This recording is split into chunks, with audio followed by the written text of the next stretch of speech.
Hello, everyone, and welcome to Uncivil Law, where we learn through the misfortunes of others. As always, I hope you will enjoy this legal education content.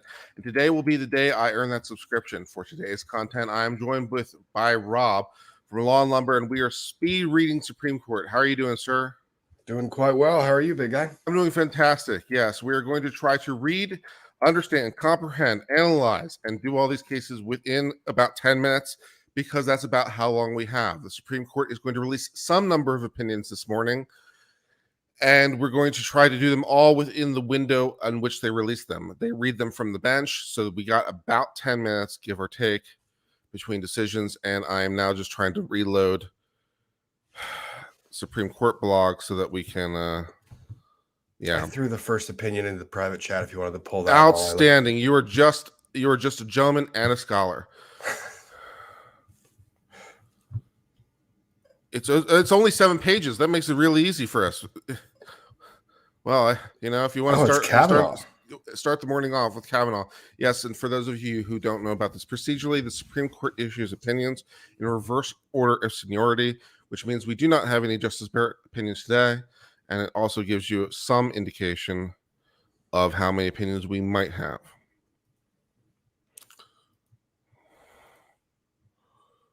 All right, so let's take a look at this one. This is Marietta Memorial Hospital versus DaVita. Nice name.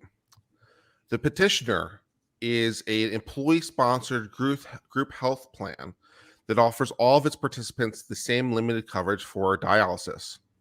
The respondent, a major provider of dialysis, sued the plan, arguing the plan's limited coverage for outpatient dialysis violated the Medicare second payer statute.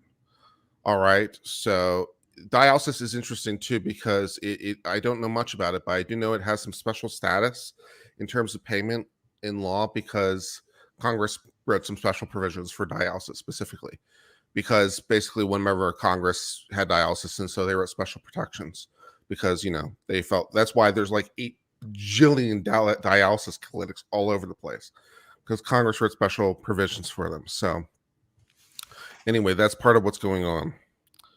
Probably. Okay, the statute makes Medicare a secondary payer to an individual's existing insurance plan, including dialysis, when the plan already covers the same services. Okay, so they have a plan that covers dialysis. Fine. Medicare is a secondary provider, but they're going to pay the bill. Okay. To prevent plans from circumventing the primary payer obligation for end-stage renal disease treatment, as the statute imposes 2 constraints. First, a plan may not differentiate in the benefit it provides between individuals having end-stage disease and other individuals by such plan on the basis of existence of disease, the need for dialysis, or any other manner. So basically, it sounds like we need to provide the same level of care no matter what level of disease you have. The plan may not take into account that an individual is entitled to eligibility for Medicare due to end-stage disease. Okay, it sounds like the plan's in the clear based on those descriptions. The district court dismissed the claim based on the fact the plan violated both statutory constraints. Okay, maybe I'm missing something. It sounded okay. A divided panel for 6th Circuit reversed. Among other things, the Court of Appeals ruled the statute authorized disparate impact liability. All right, it does not authorize disparate impact liability in Medicare coverage terms for dialysis. Does not violate because those terms apply uniformly to all covered individuals. I mean, given the Supreme Court setup, that sounds like it's what it was sounding like. So it prohibits a plan from differentiating in benefits with and without end-stage renal disease. Because they're applied uniformly, that doesn't differentiate. That sounds right. Mm-hmm. It authorizes liability even when plan benefits a uniform way if it has a disparate impact, but no, that doesn't make sense. The statute by its own terms says don't differentiate, and they're like literally not differentiating. So it hits people with end stage harder because they are worse off, but the statute says specifically to do that, or that's what seems to be. The statute cannot be read to encompass the disparate impact here. The statutory provision simply coordinates plans. That sounds right. If you have any thoughts, Rob, that's fine.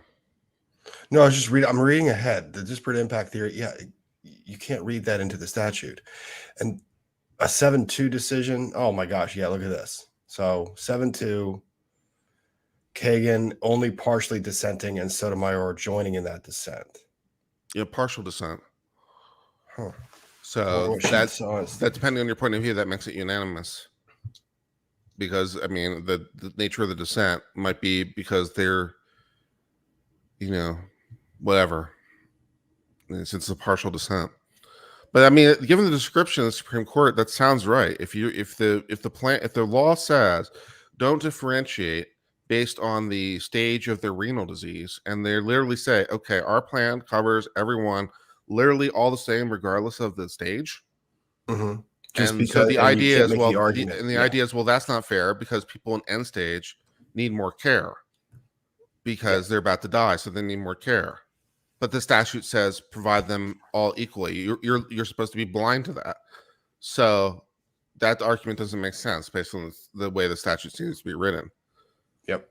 And I mean, dialysis is exceedingly expensive. It's an expensive procedure to undergo, an expensive procedure to undertake, but it also is subject to rather large reimbursement from what I call from Medicare. Yes, it is. Because again, I am not an expert on this point, but there is a reason that there are so many dialysis clinics, outpatient dialysis clinics, and Congress wrote some special provisions for dialysis because, and the reason is almost certainly because they or one of their family members needed dialysis and they found the coverage wanting. So they wrote some special provision for dialysis, and they wrote it very broadly because they wanted to take care of their needs. And bingo bango, suddenly dialysis is everywhere. Oh, Kagan comes in hot in the dissent. Oh, I bet she does. Should we try to speed read a brief read of it? So today the court crafts for Medicare secondary payer a massive and inexplicable workaround. Okay. But then she puts her first footnote. Like the majority, I am unpersuaded by DaVita's arguments concerning the disparate impact liability. I don't buy the argument, but this is a massive workaround. What? Yep. Kind of my thought exactly. The majority holds the plan here does not differentiate because it draws distinctions only between dialysis and other treatments, not between individuals with dialysis. Yeah, so the plan does differentiate in so much as it treats dialysis different, but within the context of dialysis, no. That conclusion flies in the face of common sense in the statutory text. Does it? All right, so I remember this argument now that we're reading through. So the biggest contention was that they wanted these things treated as two different types of treatment. They were trying to classify them and saying, look, when you're talking with someone with end-stage renal, that is a different type of treatment and an entirely different category. They try to make it a subcategory or break these off into two different things. So they wanted them isolated in each individual stage for how to analyze whether the treatment itself was given across the board on an even scale. All right. Is the audio okay by everybody? Because I heard someone mention double audio. Because I was at one point hearing double audio, but I assume the audio is okay by everybody, right? Okay, we have another one, U.S. v. Taylor.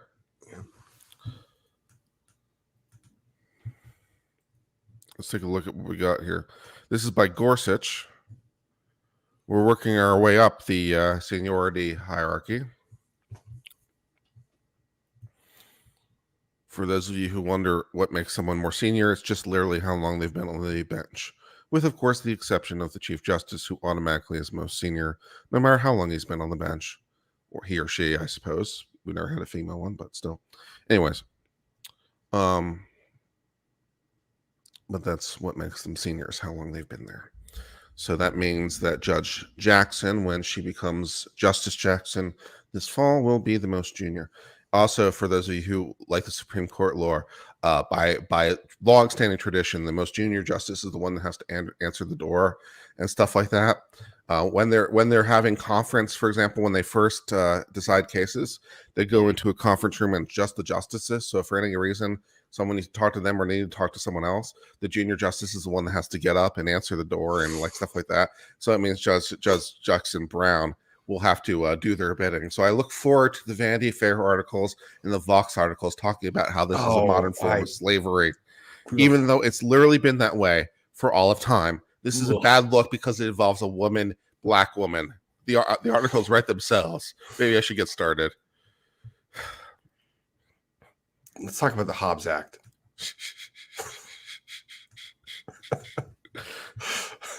No. Let's take a look at the audio levels here. Check audio. Okay, my audio sounds like it's good. And your audio, double check your audio. Your audio is good. Great. We'll just make do. Okay. All right. U.S. v. Taylor. Forced participation in unsuccessful robbery during which an accomplice shot a man is charged with violating the Hobbs Act. The Hobbs Act is basically just you committed a robbery, but you did it in interstate commerce, which basically is all the robberies, but still. But that's the way the federal government's going to charge you, is because you committed a robbery by, knocking off a convenience store or something. Okay, the Hobbs Act makes it a federal crime to attempt to commit or conspire to commit robbery with interstate component, which, thanks to Wickard, is all the robberies, but still. It authorizes enhanced punishments for those who use firearms in connection with the crimes of violence, known as the Elements Clause, and there's a residual clause. Oh, joy. Residual clauses are always so much fun when it comes to criminal law. So a residual clause is basically it's a catch-all clause, is a residual clause. So basically, these statutes usually say something like, it shall be a crime to do these specific things. And then it says, and other stuff. The problem, of course, with the and other stuff, and it's even worse because sometimes the and other stuff appears as a separate provision in the statute. So it's not even a tack on to the statute. It's like a different sentence. And the problem, of course, is in criminal law, you kind of have to know what the crime is. So what is this and other stuff when it comes to criminal law? And the Supreme Court writes quite a few opinions trying to fix up Congress's shit when it comes to this kind of crap. Every year there's a couple opinions dealing with this because the Congress loves the and other stuff, and then the courts have to figure out what the hell that means. Okay, let's see. The district court, the government argued that the Hobbs Act offense qualified as a crime of violence under the law. This sounds very vague. This sounds very familiar. This is not the first time we've written this decision, I'm telling you. Ultimately pled guilty to one count of violating the Hobbs Act. The district court sentenced Taylor to 30 years in prison, a decade more than his conviction alone. So because he did the crime of violence thing, we're going to give him more time. And then the question is, what is a crime of violence? And that's again, we're going to have to do this. We get 2 or 3 of these every damn year with one statute or another because they have to fix Congress's shit. All right. Taylor argues that, okay, so he was convicted. All right. He filed a habeas, which was predicated on his admission he had committed both conspiracy for robbery and attempted robbery. All right. So he says, I committed conspiracy for robbery and attempted robbery, but neither is a crime of violence. You already see exactly where this is going, right? Mm-hmm. The crime didn't actually happen. I tried. I thought about it. I reached an agreement, and I made a college effort of it, but I didn't actually succeed. So how can it be a crime of violence? I understand the issue instantly. And now the Supreme Court has to fix Congress's shit. They maintain the conviction and sentence remains sound because this crime of attempted robbery qualifies as a crime of violence. That sounds like some bullshit. The Fourth Circuit held that Hobbs Act robbery does not qualify as a crime of violence. That attempted robbery does not, and vacated the conviction. Okay, the attempted robbery does not qualify as a crime of violence. Yeah, that makes logical sense. Yep. It's not super complicated in the end. Well, I love. Yeah, go ahead, please. The government maintains that anyone who takes a substantial step towards completing the Hobbs Act robbery always or categorically poses a quote unquote threatened use of force because the word quote threat can be used to speak of an abstract risk. Yeah, that little abstract risk thing, the court's not really going to buy that. No. Yeah. Yeah, no, that sounds like some bullshit. So yeah, it's the Hobbs Act, or it's some other crime of the Major Crimes Act, or it's the what's the other big one that they do every year, where there's like 2 or 3 of them every year. I can't quite remember right now, but there's a whole bunch of these things that exist because Congress is lazy. Is basically the bottom line problem. All right, it's the bottom line problem. Congress is lazy. Okay, because they say, okay, we want to delineate, we want to specify a whole bunch of things that are an offense. Great. We want to just say what those things are. We could just say, okay, like it's murder, maybe it's robbery, and it's this, and it's this, it's this, and great. And then they have some other clause, and it's like any other crime of violence. And you just got to go, oh, come on. Congress, just please, just do your damn job. Just list them. Please, just tell us what they are. Why are you making this our problem? Why are you making this my problem and the judicial branch's problem? You're the one who writes the laws. Write laws better, Congress. What's your issue? I mean, even the dissent doesn't disagree with that. Thomas quotes Alice in Wonderland through the looking glass. Yep, I feel you. I feel you. This is why I need to be a judge, so I can just write various phrases with Congress, get your shit together. This is not my problem. Why are you making this my problem, Congress? I did not sign up for this shit. Work harder. I mean, judges offer that suggestion to Congress all the time. The worst, no, but I'd be spicier. I'd be much spicier. The worst thing judges ever said, which was a backhanded remark that Congress just never understood because they're too dumb to really understand it, was, we presume that Congress knows how to write these things. And no, that's basically the justices telling Congress, get your shit together. You don't know how to write this. Figure it out. It's not hard. We're giving you the words to use. And Congress just goes, I don't know. Yeah, I'm feeling all that. I'm feeling all that stupid on every possible level. It's Congress, your literal job, and you've got 535 of you guys to help you do it, plus staff, plus the Congressional Research Service and other services that just perpetually exist. So if you can't write legislation, it's fine because you guys have got institutions within Congress to do that for you. So just write laws. Maybe only lawyers should run for Congress. Oh, that's right. Almost all of them are. Yeah. And that's actually almost part of the problem. They make these statutes so exceedingly long when you could resolve the statute in like a sentence. It doesn't need all the commas and semicolons and all the different things spelled out in 9 different stages. They can be written a lot more simply. We have 16 more to go of these decisions. We have some number of decisions today. We don't know what those decisions are, but we have 16 more of them to be released. We're waiting on the Oklahoma case, which is big.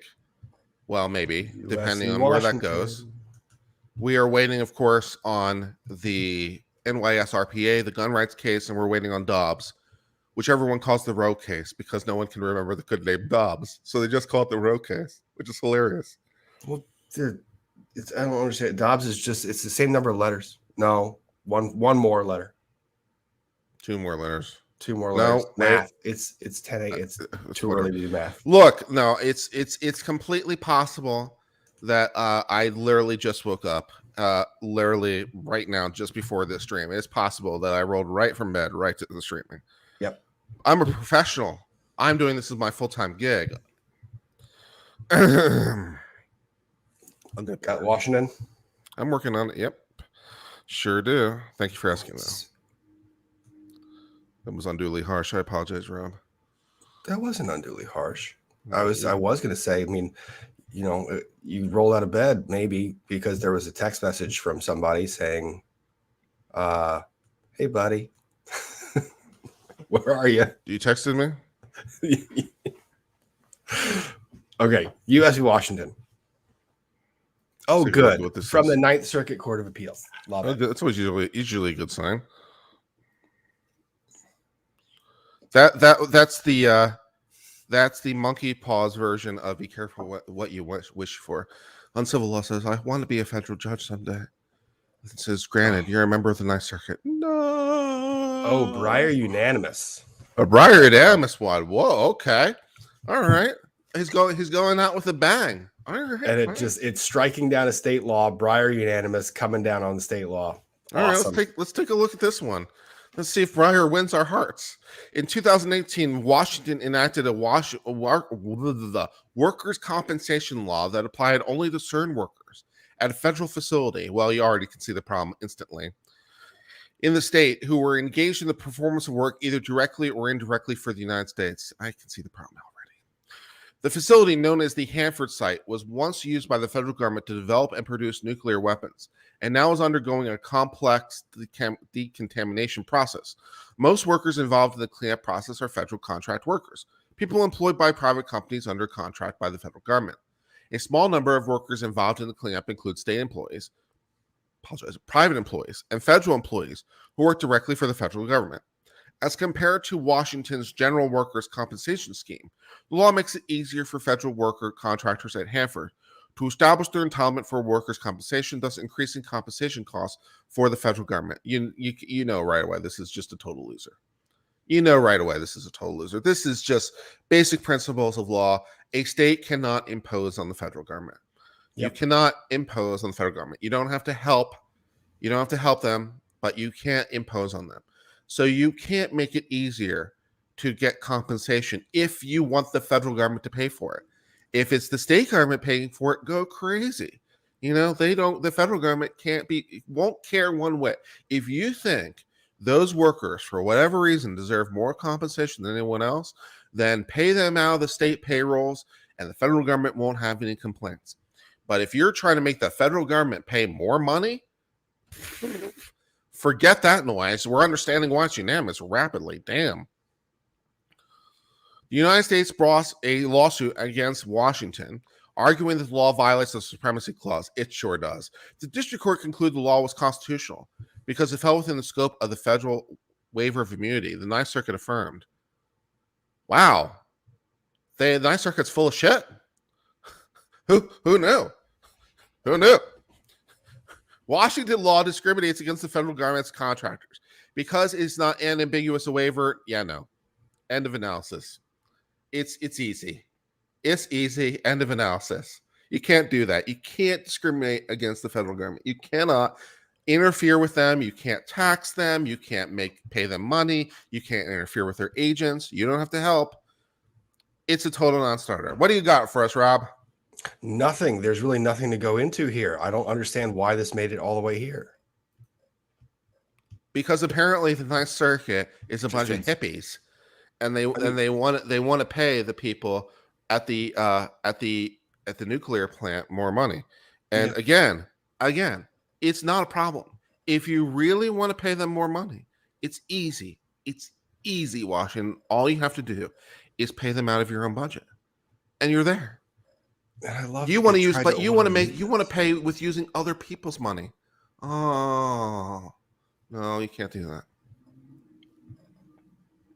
Oh, Breyer does what he does best, though. It's a history. His opinion is a history lesson. Oh joy! Is it a long wandering walk? Is he going to start telling us about the time he went to Shelbyville with the onion on his belt, as was the fashion at the time? Because that would be 11 pages. Is it 11 pages of the Shelbyville onion? No, World War II, McCulloch v. Maryland. McCulloch v. Maryland makes an appearance. Yeah, they argue mootness. Whoa ho ho. Okay. Well, let's read that, I guess. For since McCulloch v. Maryland, all right, let's reach deep into our reservoir. This court has interpreted the Supremacy Clause as prohibiting states from interfering with or controlling operations of the federal government. This constitutional doctrine, often called the Intergovernmental Immunity Doctrine, has evolved to bar state laws that either regulate the United States directly or discriminate against the federal government or its contractors. A state law discriminates against the federal government or its contractors if it singles them out for less favorable treatment or regulates them unfavorably on some basis related to their governmental status. Washington law violates these principles by singling out the federal government for unfavorable treatment. The law explicitly treats federal workers differently than state or private workers and imposes costs on the federal government that state and private entities do not bear. I mean, yeah. Yeah. But we have 3 minutes to speculate on something here. Okay. Breyer. We didn't catch this. So this opinion was delivered by Breyer, which means that you have what you got? Thomas, Roberts, and Alito? No, Yep. Alito is sub Breyer.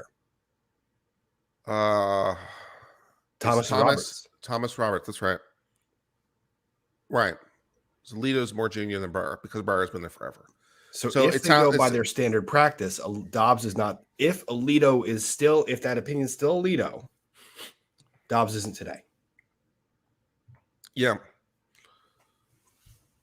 That sounds good. Let's see about the text messages that you sent me this morning. Probably wondering, where am I? What is going on? Let's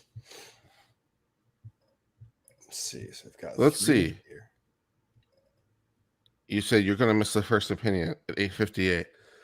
I was waking up at 8:58, so it might literally have been your text message, maybe, that popped up. I don't know. I don't remember hearing it, but maybe it is the thing that woke me up because that sounds about right in terms of the timing.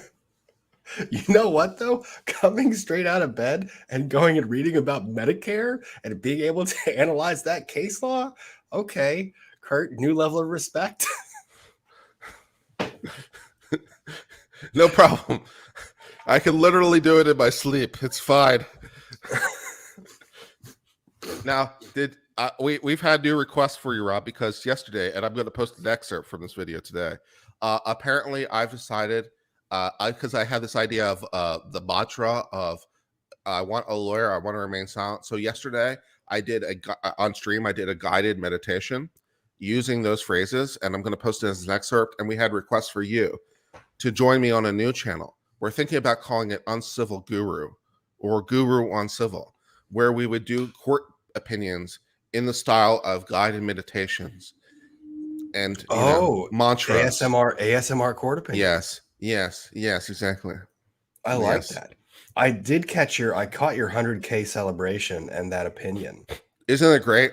Oh, it's freaking fantastic. I think I've read, I can't remember if I read that specific one before or another one that was similar in tone, but no, you probably have, because it's definitely one of those cases that passes around the water cooler at the law schools because it's great. But as will surprise absolutely no one, that opinion is my spirit animal.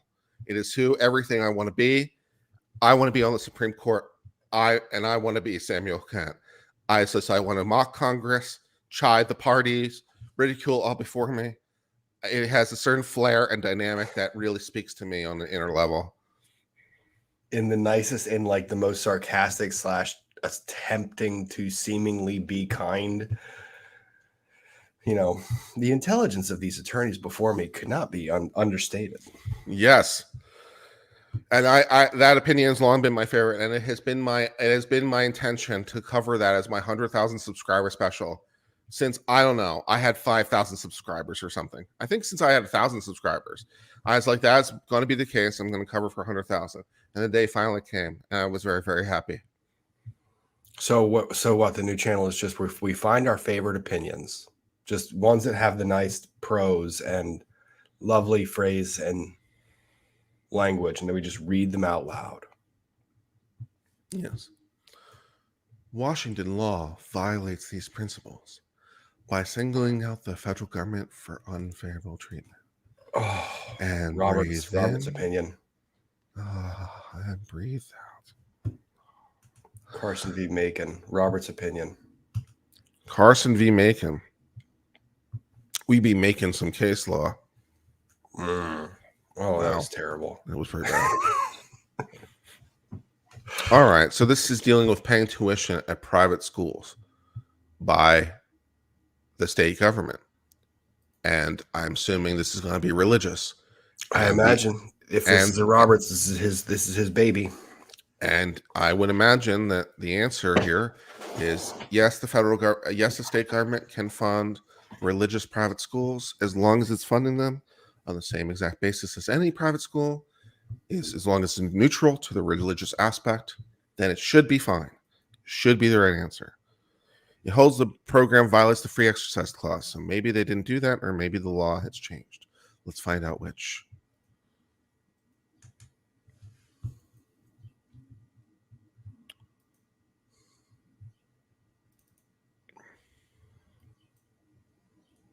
Okay. Share, screen, tab, window, thing, great. All right, let's take a look and see what this are. Carson. Nope. Stop. Thank you.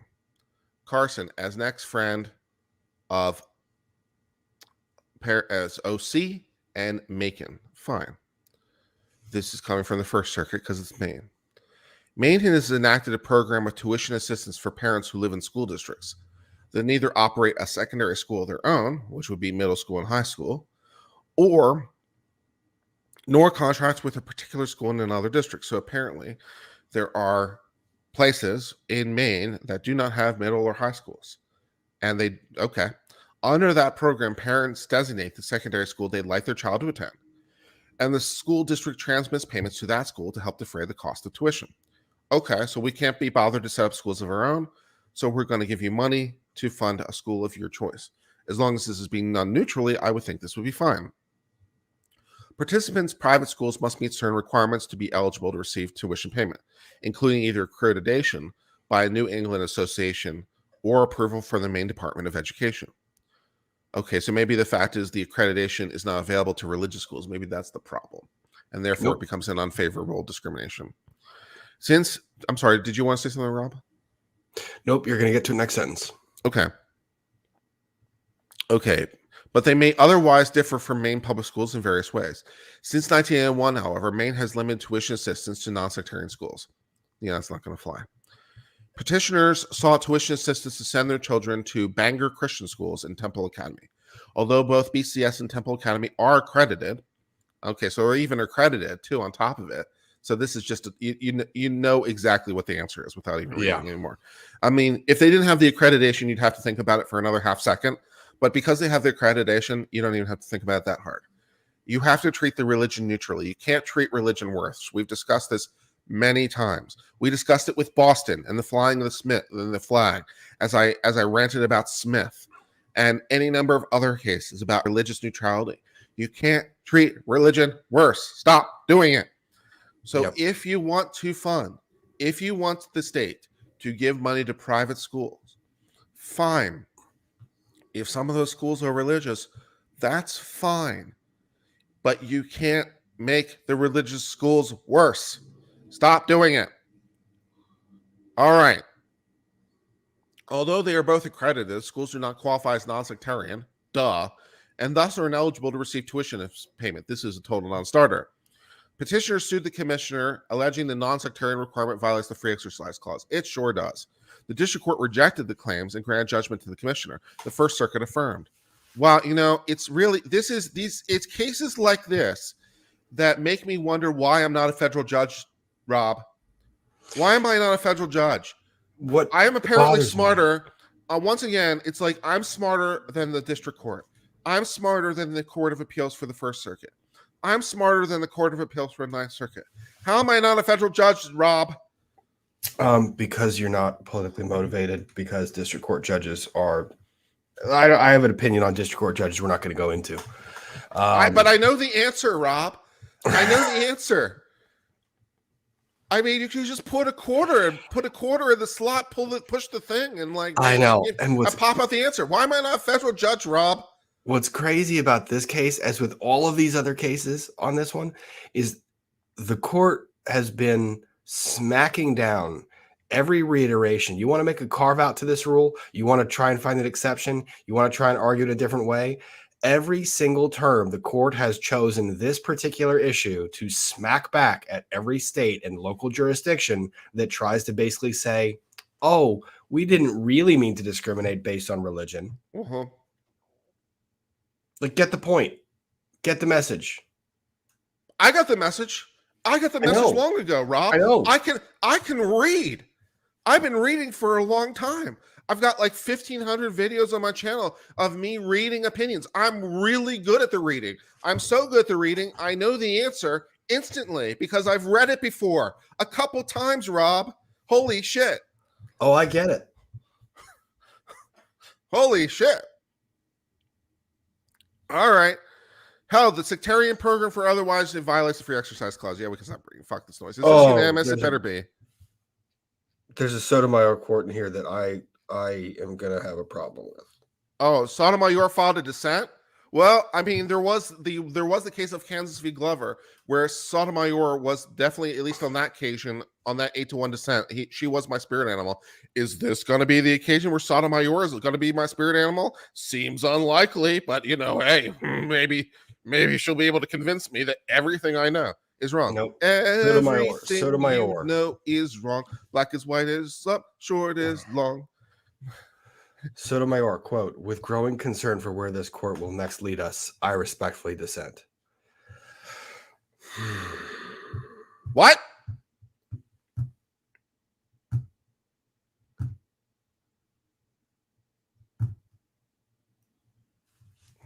She wants to rewrite Supreme Court case law based on her feelings.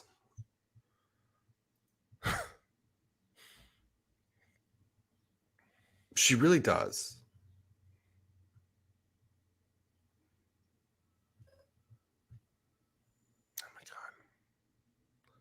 Sotomayor is a federal judge, and I'm not.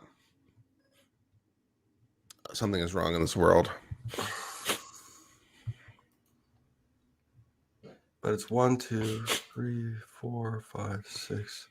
So 6-3. Breyer dissenting with Kagan joining. The one we just read? I thought it was 8-1.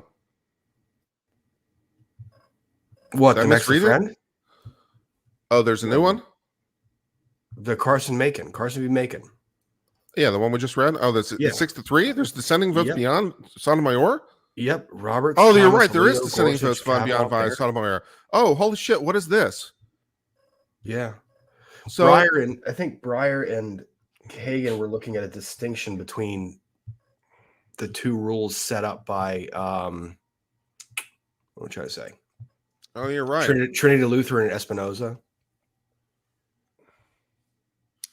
I'm just saying, Joseph Biden, I am available. I'm available. I am ready to be appointed to a federal court of your choice. I think, technically speaking, it's not too late to change your mind if you want to change your mind about the whole Judge Jackson thing. I'm not sure because she hasn't been sworn in yet, so I'm not sure her commission's technically been delivered. So you still might be able to crawl that one back. I'm available. I can get the right answer. I read the right answers. I know the right answer. I'm going to be a good judge because I'll get you the right answer because I can read. Oh God. Let's see. 18-page majority opinion. And Breyer jumps in. If you'd like me to be a Supreme Court justice, please super chat and or write a letter to 1600 Pennsylvania Avenue, Northwest, Washington, D.C. And you know what? This Breyer's disagreement on this case is where the more rational of the justices can disagree. Breyer is rational? No, I said where they could possibly disagree. I did not put him in that category. Okay. So I'm not hating the beginning of his dissent because he does distinguish, the government cannot make any law respecting an establishment of religion.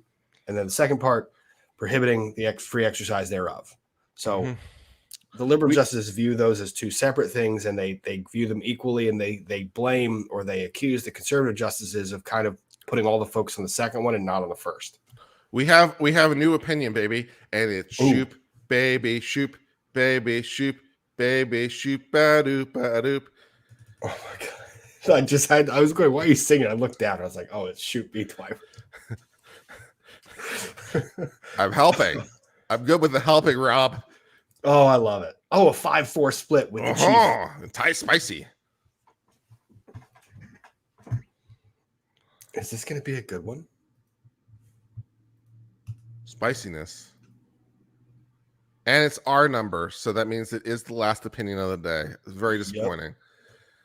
So we started with 18. We got 5. So that means we're down to 13 if my lawyer math is correct, which, lawyer math. So who knows? I don't like this pace, man. They're going to have to start figuring these things out quicker. That would be helpful. They're gonna drop this. They're gonna drop it while we're all unavailable. I'm gonna have to do an emergency recording from my phone, which people always love that so much.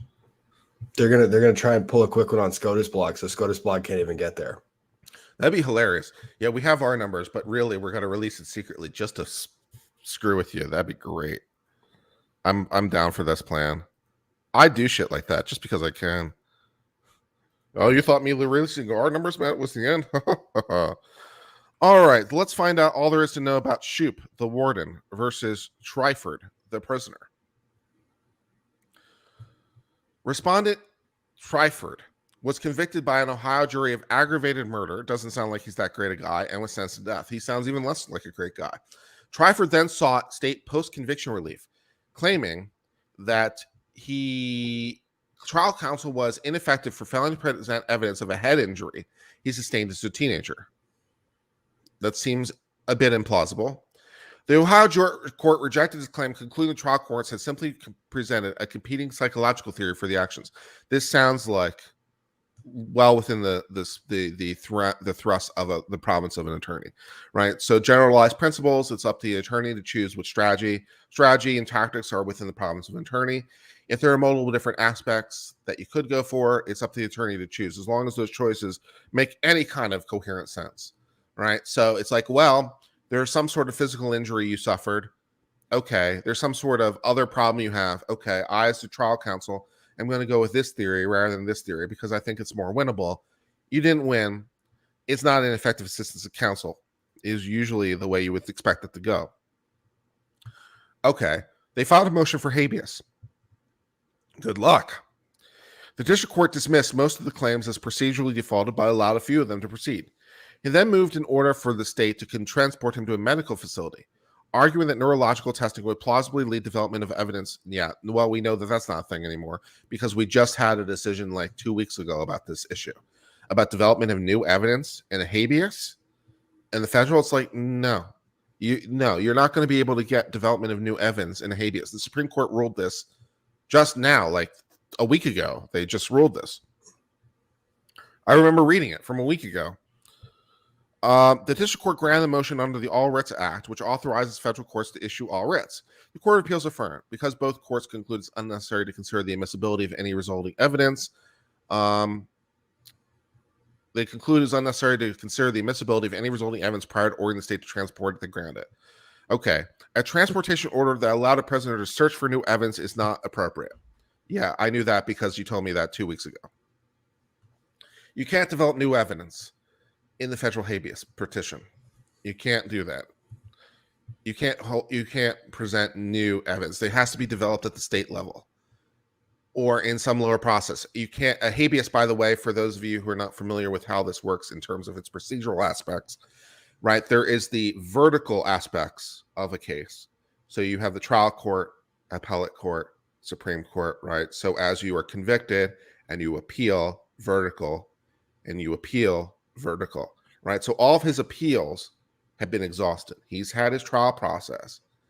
He could have presumably asked for this review as part of his trial process, his trial strategy. It sounds like his attorney didn't do that for what seems like proper reasons as far as the attorney's ethics are concerned. So it wasn't developed at the state level. Appeal, convictions final.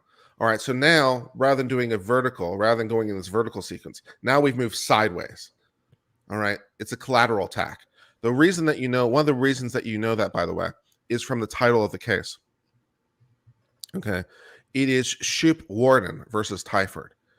All right, if this was still an appeal, it would be Twyford versus Ohio because it was convicted by Ohio, right? So this originally started its life as Ohio versus Twyford, and then the case name switched as the case got appealed. But Ohio is no longer a party to this at all. Now it's the warden. So now we're filing a separate lawsuit to attack the first lawsuit. We're not appealing anymore. We're coming in it from the side. This is extremely disfavored. This is called a collateral attack, and it's extremely disfavored. Now, of course, the Constitution does have a provision for this. It's called the habeas provision, habeas corpus, the writ of habeas corpus. The Congress has passed laws, most notably the Effective Death Penalty Act, which constrains the nature of habeas petitions. And among other things, as decided by the Supreme Court 2 weeks ago, it prohibits you from bringing new evidence into the habeas because it's a collateral attack. The whole point of the habeas is basically to say, hey, was the underlying trial fair? To use lack of a better description, was it fundamentally fair? It's to examine the record of that case. It is not to bring new stuff into the record. And because it's not an appeal, it's even more constrained than that, right? If it were an appeal, it'd be to say, is the trial decision fair? Now is it unfair to the point of violating the Constitution? And you can't bring in new evidence. So I'm sorry, I've been talking for a little while now, Rob. And I've been reading while you've been doing that, trying to catch up on this one. The facts of this case are really kind of interesting. Well, not interesting in that way. The court kind of stretched to reach the merits, and that seems to be the contention in the 5-4. Gorsuch dissents, saying he would have just dismissed it. Breyer dissents because he wouldn't have gotten to the merits. And there's a little stretch here. It was like an interlocutory appeal at some point in time. I don't know. The court wanted to make a statement. I think that's the point. When they make that kind of stretch like this to reach the merits of a case, they're trying to make a statement of clarification, so the other courts stop doing stupid things. Which I'm not necessarily opposed to from first principles, because the courts do lots of stupid things. And I'm not necessarily opposed in principle to the Supreme Court looking beyond the most narrow constructions of cases, because sometimes the lower courts need to be whacked around a little bit. And I've got this big hammer, Rob. You got a big hammer of justice, and I need to whack the lower courts around with it. I'm going to go down there. I'm going to go to Washington. And I'm bringing back circuit riding. I'm going back down there in person with my justice hammer and whacking them over the head until they get it, Rob. Yep. Well, and the merits of this guy's claim for ineffective assistance are just completely baseless. The defense attorney had a psychiatrist testify at trial. So he has a psychiatrist testify at trial, saying that Twyford's commission of the murder was his way of protecting the alleged victim from the same type of abusive behavior he had experienced when he was young. So it looks like the psychiatrist had evaluated Twyford the entire time. But Twyford then wants to say ineffective assistance because he didn't put on a competing neurological theory that there might have been a head injury. And he wanted the federal court to mandate a state transportation order so that he could get testing after his conviction, after the opportunity for his attorney to put this on, and after his attorney actually had a psychologist evaluate him and put that psychiatrist on the stand. He wanted to then collaterally attack it with a brand new neurological evaluation. Nope, not even close. Not even close. It is up to the lawyer to choose the right strategy. A lawyer must pursue all reasonable lines of inquiry and do their due diligence. They can't abandon lines of inquiry, but ultimately it's a judgment call at the end, as so many things are. Like, what strategy should I present to the jury? Should I present this strategy or this strategy or this strategy? And present them all is usually a bad plan. Hey, my guy isn't guilty because of his mental problems. But if you don't buy that, it's because of the physical injury. But if you don't buy that, it's because he didn't do it at all. But if you don't buy that, it's because, it's a really, really bad plan to try to do that at court. So, you kind of have to pick one and go with it. You can and maybe try to squeeze something in a little bit as a secondary, maybe, but you don't go beyond that. And so his trial counsel apparently did everything he was supposed to do. He did his due diligence. He hired the psychiatrist. He got the exam. He did everything there was to do. He developed his theories, and he picked the one that he thought was the best choice. And apparently it didn't work, which isn't to say that if he had picked any of the other ones, it would have worked any better, incidentally, because we don't know that. It's not like it was so blatantly obvious, apparently, that any fool would have picked that one. It just seems like, he's just trying to get out of the death penalty, basically. No. I don't fault the attorney for filing these things. Like, if the attorney sees an avenue to do it and his interest is in protecting his client, for the Oh, you mean the habeas. habeas attorney? No, The I don't blame habeas. him. Yeah, you go and try to do everything you can. And then to the people who ever have this sympathy where they want prisoners and those convicted to just get unending review. I mean, look at what that does to state resources, federal resources.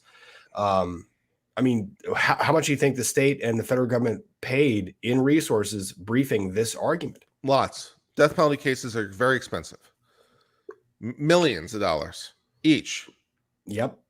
And then it's at what point in time, and I get that there's a possibility of finding some avenue that this guy gets success, but then when you read the merits of something like this, you have to create a backstop.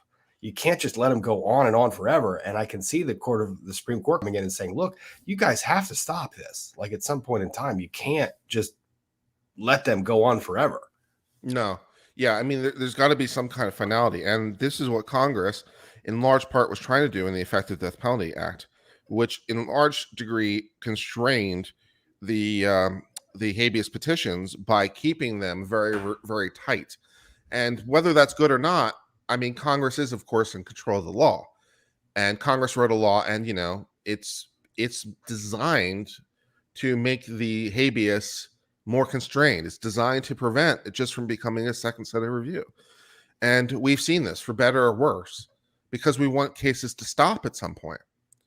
And yeah, so that makes it easy. What's funny is Breyer dissents in this one, and it's a very non-Breyer-esque dissent. He says that he would not have reached the merits because he didn't believe the Court of Appeals had jurisdiction to hear the state's interlocutory appeal. For those of you who don't know Justice Breyer doesn't really constrain himself to jurisdictional and procedural arguments.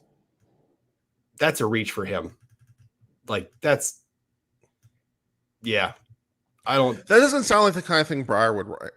That sounds like the kind of thing that Thomas would write, or Alito. Alito or would write, yeah. Or one of it's like it's a very conservative look at that. Like, let's see, what did Gorsuch say? We're interviewed the circumstances. October to address its merits, court of sent collateral order doctrine in cases. Yes. Gorsuch said I would have dismissed it as improvidently granted. Oh, that makes sense. Yeah, he wanted to dig it, dismiss it improvidently granted, which is the Supreme Court saying, yeah, this case never happened as far as we're concerned. Yep. Which sounds right, because it sounds like there's a dispute over stretching to reach the merits. Yep. Which I'm a little bit more, without getting into the finer weeds of whether or not it's appropriate in this circumstance, as a general policy, I'm a little bit more open to. Because I think that it is probably good to give the lower courts more guidance. Either that or just decide more cases. Pick one of the two. The number of cases the Supreme Court decides is way, way down compared to 20, 30 years ago. Now, 20, 30 years ago, they had to consider more cases because they had more cases they were required to review on direct appeal. Congress can require the Supreme Court to hear certain kinds of cases. And 30 years ago, they were required to hear a lot more cases. And since they aren't required to hear them, they choose not to hear them as much. I don't know. Maybe we need to maybe we need Congress to pass a law and says, okay, Supreme Court, it's up to you, but you can't hear less than 100 cases every year. You must hear at least this many cases. I mean, that's you get possible. to choose what they are. I don't know. Do something like that. These ones where they have a dispute on whether to reach the merits of the case, and they actually make an opinion. The court also leaves itself up to being attacked in the future on stare decisis. I mean, it's not. You can attack the weight an opinion is given if that question of whether they should have reached the merits was kind of broached. Yeah. Does that make sense? Yeah, it makes sense to me. Total sense. So Thursday, there will be more opinions. And then Thursday afternoon, I'm getting on a flight. So that means we do have enough time on Thursday. You want to do this again on Thursday? Yep. Great. We'll do it on Thursday. Let's read some super chats. Make sure I got them all, I think. $20 from Wendy's Cafe. So here's a question I've always wondered about. Why isn't considered bank robbery when a person puts in a blank check or fake checks into an ATM and then immediately withdraws the fund? That runs rampant here in California a while back. Because in order for it to be a robbery, you have to take money from a person in some sense, right? Yeah, there's an individual on the other side of it. Robbery is a crime against an individual. What you're talking about is bank fraud, and under the federal system, I believe they're sentenced about the same length of time. Yeah. So, I mean, it's definitely illegal. I'm just not sure it's robbery because it doesn't really meet the elements of robbery.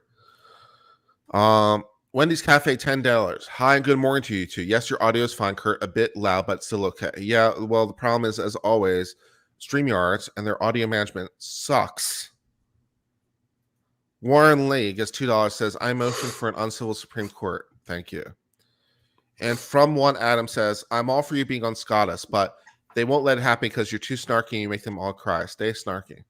No, my opinions would be great. They love me. They love the snarkiness radiating outwards into the United States. I will help improve the entire culture, me personally, with the snarkiness. It'll be a brilliant time. I could just read the first opinion. For the following reasons, any dissenters to this opinions are idiots. Apparently, they were unable to read the following presidential opinions. You just list them one. But TX becomes a new member. Thank you very much for hitting that join button. It does help the channel grow. We do appreciate it. Thank you very much. Rob, what else should we do with our day? I'm having way too much fun, and it's we could go into the past and review some past decisions if there's something in particular you want to review. I still have to do real work. I'm going to let you have all the fun together. I got to do real work. Real work? That's lame. I know.